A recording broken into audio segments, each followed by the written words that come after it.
Hi అండి, నమస్తే. Welcome to the channel సింప్లీగా మటన్ కర్రీ మేకింగ్ వీడియో లాగా చూద్దాం. ఫస్ట్ ఉప్పు పసుపు నీట్గా వాష్ చేసుకొని మటన్ పక్కన పెట్టుకొని ఉంచుకోవాలండి. ఇప్పుడు మసాలా కోసం డ్రై కోకోనట్, కాజు, బాదం, టొమాటో,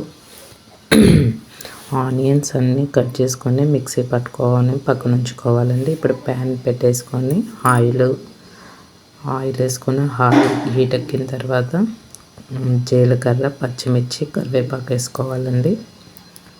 పచ్చిమిర్చి, కరివేపాకు వేసుకున్నానండి. ఇవి వేగిన తర్వాత మనం ఇవి 2 minutes అంటే వేగిన తర్వాత మటన్ వేసుకోవాలండి. మటన్లోనే ఆ పచ్చివాసన అంతా పోయేంత వరకు దాన్ని ఫ్రై చేసుకొని ఆ మటన్లోని వాటర్ అలా 10 minutes అటు ఇటు తిప్పితే కొంచెం ఉడికిద్దండి.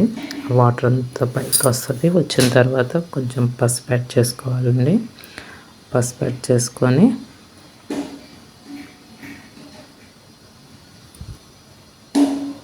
ఇలా ఒకసారి ట్రై చేసి చూడండి, చాలా టేస్ట్ బాగుంటుంది ఫ్రెండ్స్. ఇప్పుడు మిక్సీ పట్టేసుకున్నాను గ్రేవీ అంతా. ఈ గ్రేవీని ఇప్పుడు ఈ మటన్లోకి యాడ్ చేసుకున్నానండి.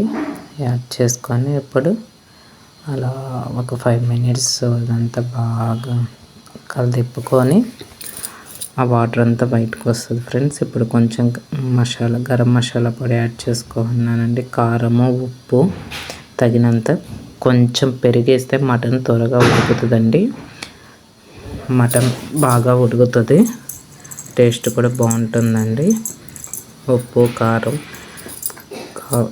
తగినంత అన్నీ వేసుకొని పెరుగు కూడా యాడ్ చేసుకున్నాను ఫ్రెండ్స్.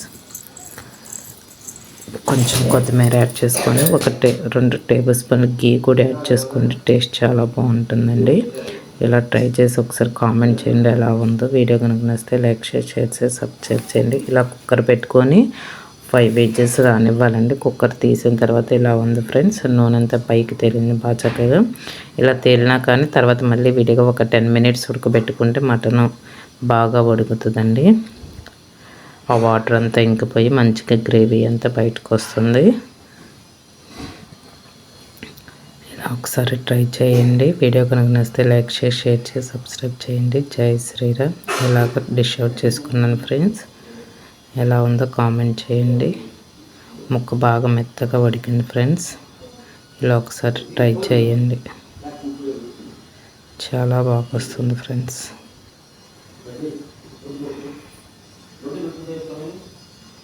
బాయ్ బాయ్, నెక్స్ట్ వీడియోలో కలుద్దాం.